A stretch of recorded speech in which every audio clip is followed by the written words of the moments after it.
Guys, titingnan ko yung asawa ko kasi magluluto daw siya ng sunny side up. So, hindi naman siya palaging nagluluto. Titingnan ko siya kung paano niya gagawin yun, guys. Kasi tumatalsik-talsik pa naman yung mantika noon.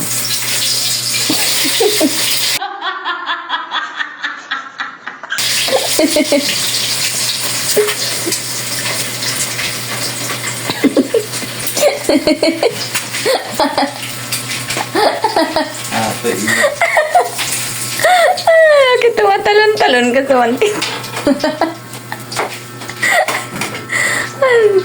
Nagka-flying ka.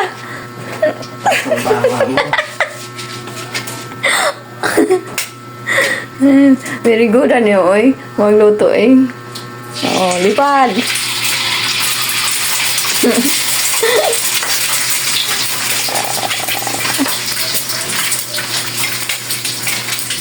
Sipag ah.